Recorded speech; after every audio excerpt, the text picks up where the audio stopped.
हिंदुस्तानी मुसलमान आज उसकी हुब्बुल वतनी पे लोग सवालिया निशान उठाते हैं। तो जो शुरू के 10 साल में इस मुल्क की जो बुनियाद रखी तालीमी तौर पे वो एक मुसलमानों ने रखी।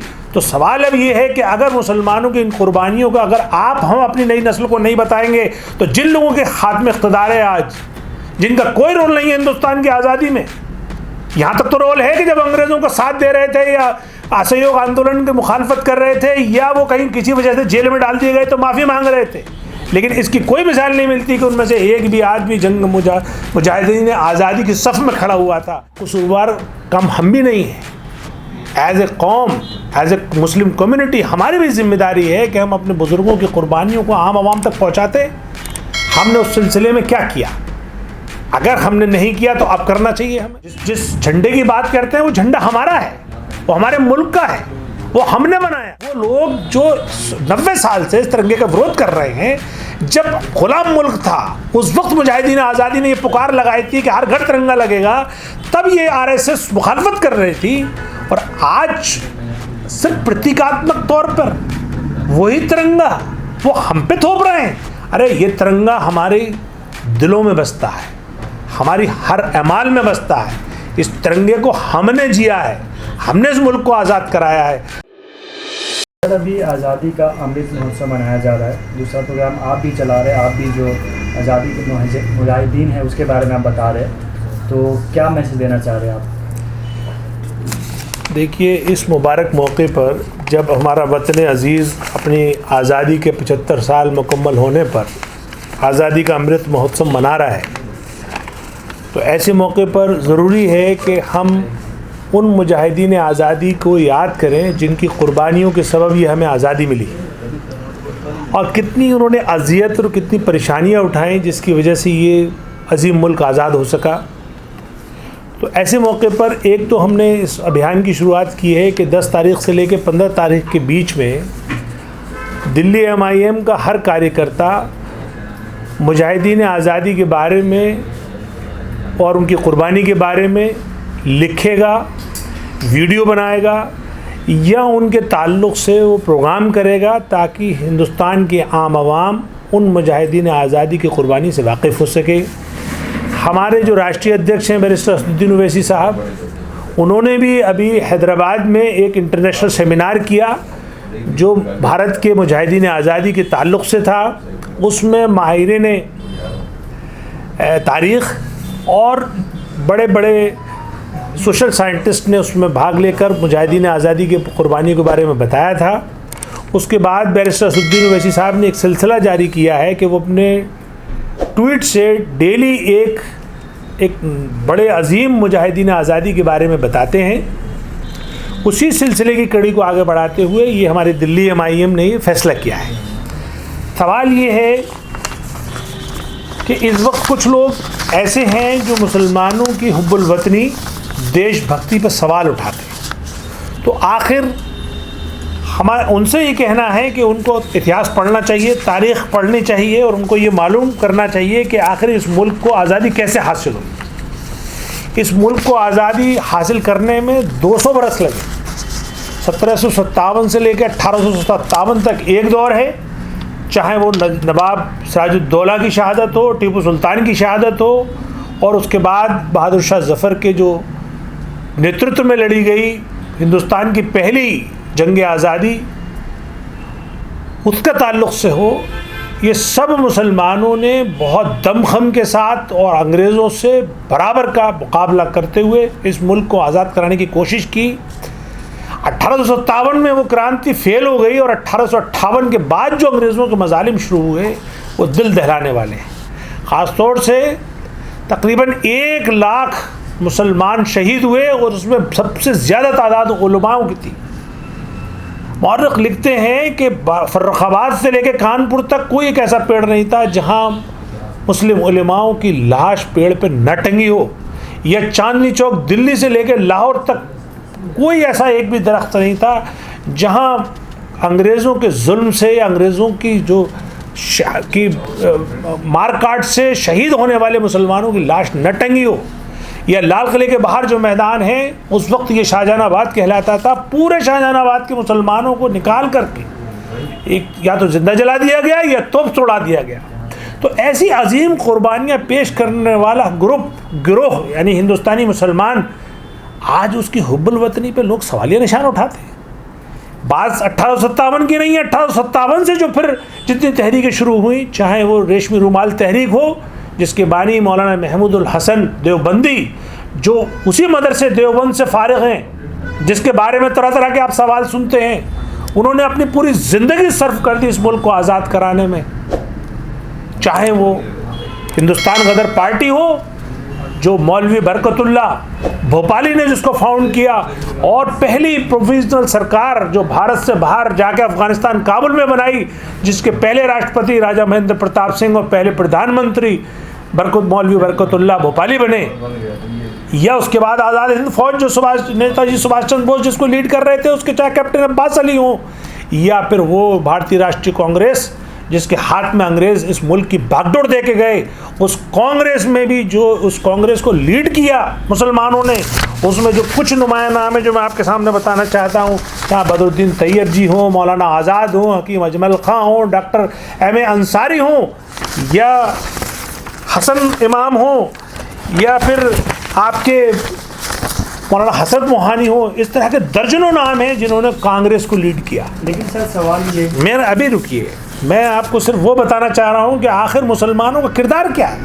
और फिर सिर्फ बात 1947 की आज़ादी तक नहीं है, और ये वो लोग हैं जो मुस्लिम लीग के रहते हुए कांग्रेस को लीड कर रहे थे, यानी जो टू नेशन थ्योरी में यकीन रखने वाले लोग थे, चाहे वो RSS हो, उस वक्त गोलवालकर क्या लिख रहे थे, टू नेशन थ्योरी को सपोर्ट कर रहे थे, चाहे वो मुस्लिम लीग ही हो जो टू नेशन थ्योरी को सपोर्ट कर रहे थे, उस दौर में भी मुसलमान कांग्रेस को लीड कर रहे थे। मौलाना आज़ाद यहाँ के अध्यक्ष थे कांग्रेस के, और उसके बाद जो इस मुल्क को बनाने में जो कलीदी किरदार अदा किया, ख़ासतौर से इस मुल्क की जो आज पूरी दुनिया में इज़्ज़त है, वो इसके प्रोफेशनल्स की वजह से है। और वो प्रोफेशनल कौन है?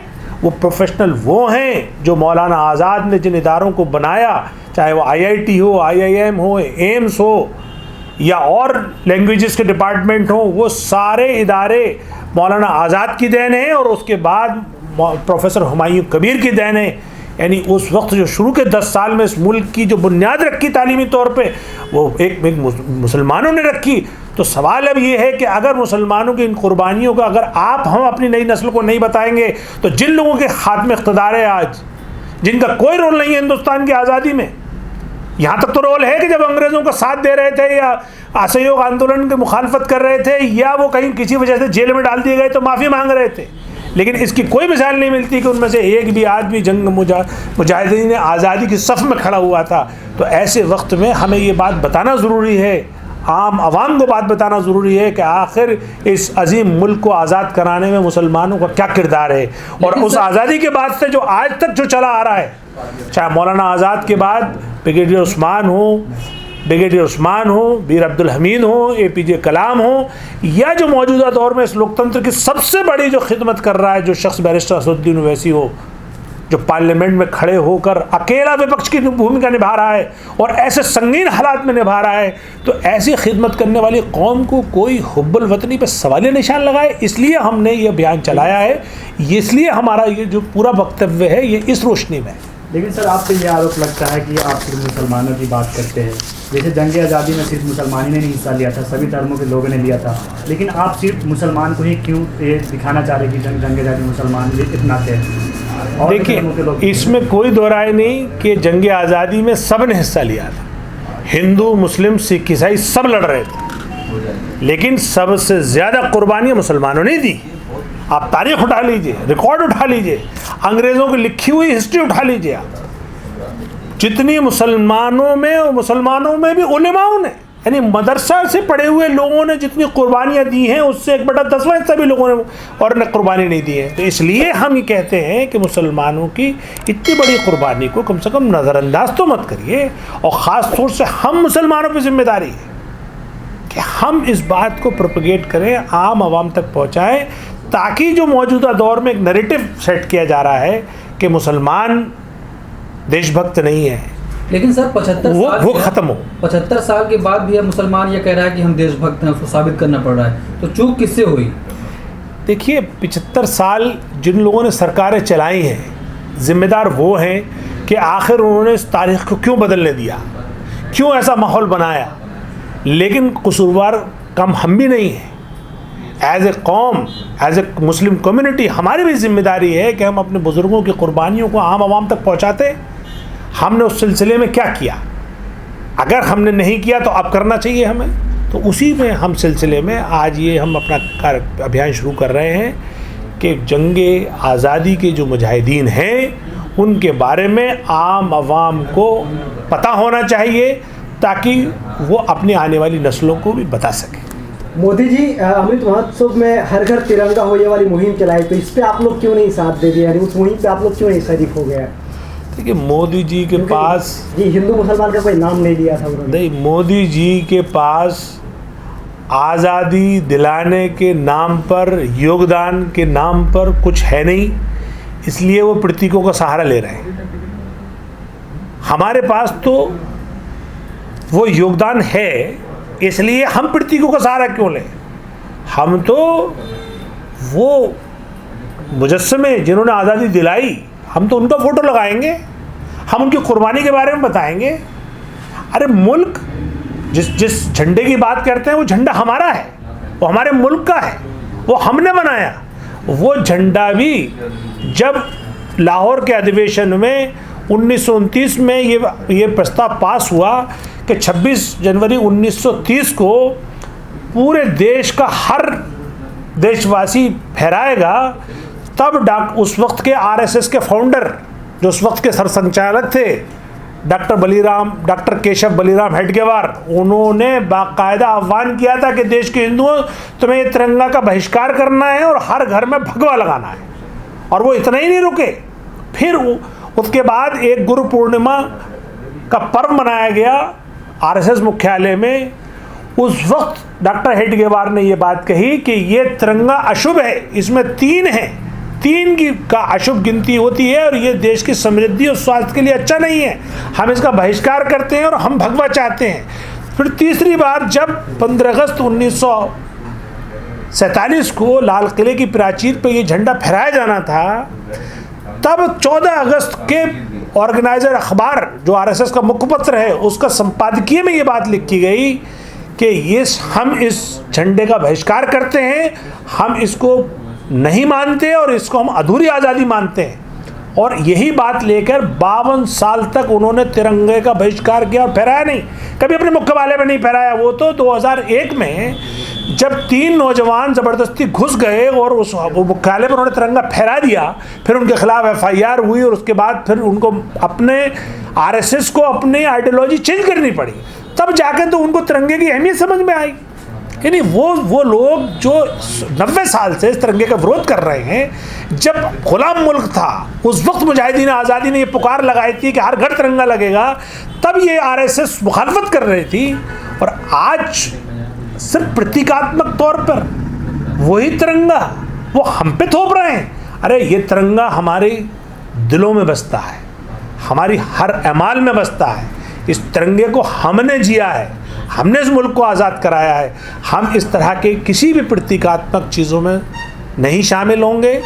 हम सही मायनों में अपनी जो मुल्क की आज़ादी की जो 75वीं सालगिरह है, इसको खुशी से मनाएंगे, हर जगह मनाएंगे। और जब से मुल्क आज़ाद हुआ है, हम हर जो राष्ट्रीय पर्व है उस पर तिरंगा फहराते हैं। इस बार भी हम तिरंगा फहराएंगे, लेकिन हम इनके कहने से जो ये सिंबलाइजेशन कर रहे हैं, हम इसके खिलाफ हैं, हम इसका विरोध करते हैं।